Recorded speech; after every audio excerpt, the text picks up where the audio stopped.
বাংলাদেশ আঞ্জুমানে আল ইসলাম আল্লামা সাহেব কিবলা ফুলতলি রহমতুল্লাহি আলাইহি গঠন করেছিলেন, প্রতিষ্ঠা করেছিলেন। মূল উদ্দেশ্য ছিল ভ্রষ্ট এবং ভ্রান্ত আকীদা থেকে এই বাংলাদেশের ধর্মপ্রাণ মুসলমানদেরকে ফিরিয়ে এনে আহলে সুন্নাত ওয়াল জামাতের পতাকা তোলে সংঘবদ্ধ করার লক্ষ্যেই আমাদের পীর মুর্শিদ বাংলাদেশ আঞ্জুমানে আল ইসলাম প্রতিষ্ঠা করেছিলেন। এটাই ছিল আমাদের মূল লক্ষ্য, উদ্দেশ্য। আমাদের এই কর্মসূচি, আমাদের এই লক্ষ্য উদ্দেশ্যের কর্মধারা এটা চলমান রয়েছে। এই সময়ের প্রেক্ষাপটে রাজনৈতিক অস্থিতিশীল পরিবেশ পরিস্থিতির কারণে আমাদের অনেকের মধ্যে হীনমন্যতা আসতে পারে যে আমরা নাকি এখন শেষ হয়ে গেলাম, আমাদের সব কিছু নাকি শেষ হয়ে গেল। কিন্তু না, আমাদের মূল যে ভিতের উপরে সংগঠন প্রতিষ্ঠিত হয়েছিল, আমাদের পীর মুর্শিদ প্রতিষ্ঠা করেছিলেন, ওই কর্মধারা এবং কর্মসূচি সে 1979 ইংরেজি সনের 1 মার্চ থেকে শুরু হয়েছে। এই কর্মধারা আজ পর্যন্ত অব্যাহত রয়েছে। এখানে যারা আপনারা উপস্থিত রয়েছেন, আপনারা আপনাদের শ্রম দিয়ে, আপনাদের মেধা দিয়ে সেই আহলে সুন্নাত ওয়াল জামাতের পতাকা তোলে বিপদগামী একজন স্বদেশী ভাইকে আশ্রয় দেওয়ার কার্যক্রমে আপনারা প্রতিনিয়ত ব্যস্ত রয়েছেন। এটা আমাদের বিশ্বাস, এটাই আমাদের মূল কাজ। যখন এই বাংলাদেশের আমাদের এই লক্ষ্য উদ্দেশ্যের কর্মসূচির মধ্যে একটা কর্মসূচি আপনারা একটু মনোযোগ দিয়ে পড়লে বুঝতে পারবেন যে প্রথম যেটা, সমাজ ও রাষ্ট্রে ইসলামী আদর্শ প্রতিষ্ঠার লক্ষ্যে জনগণকে উদ্বুদ্ধ করা, প্রথম কর্মসূচি বা কর্মধারা যেটা, এটার মানেটা কি? এটার মানে হলো আমরা এদেশে 92 ভাগ মুসলমান। আমাদের 92 ভাগের মধ্যে মুসলমানই কত ভাগ আছে এটা একটু চিন্তা করা দরকার। 92 ভাগ কাগজে কলমে রেকর্ডে সব কিছুতে 92 ভাগ মুসলমান আমরা, কিন্তু আমাদের মধ্যে মুসলমানই কত পার্সেন্ট আছে? কেউ না কেউ তো এটা একটু বের করবে, তার বের করা দরকার। এই ক্ষেত্রে যখন কেউ এটাকে একটু যখন এই বিষয়ে অবজারভেশন বা এই বিষয়ে যখন চিন্তা করতে যান, তখন দেখা যায় যে আমরা এখানে পিছিয়ে রয়েছি।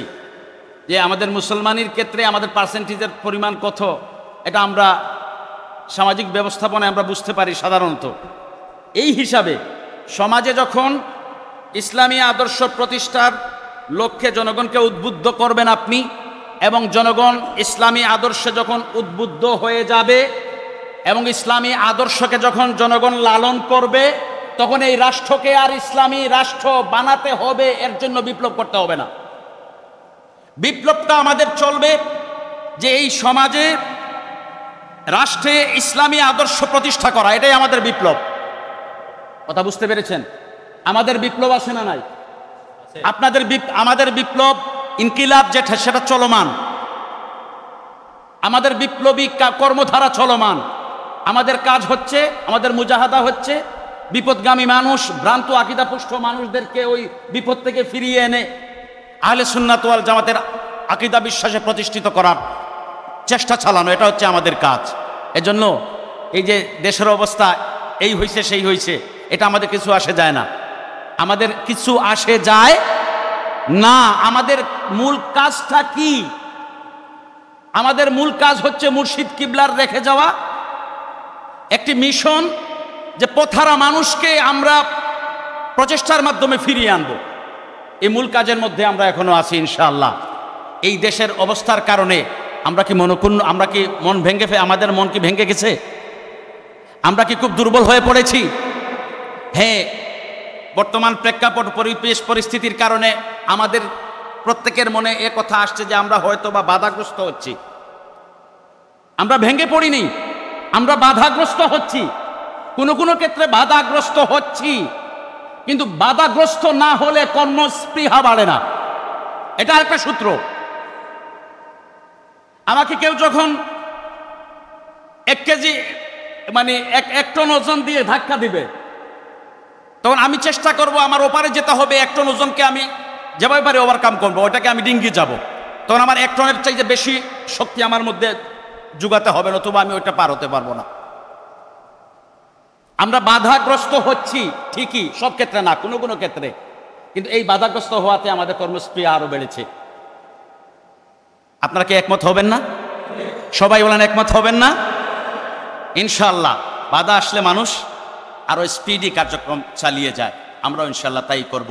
প্রিয় মুর্শিদকে ক্ষান্ত করতে পারে নাই। শত বাধা, শত প্রতিবন্ধকতা, শত ভয়, শত হুমকি দিয়ে আল্লামা সাহেব কিবলাকে ক্ষান্ত করতে পারে নাই।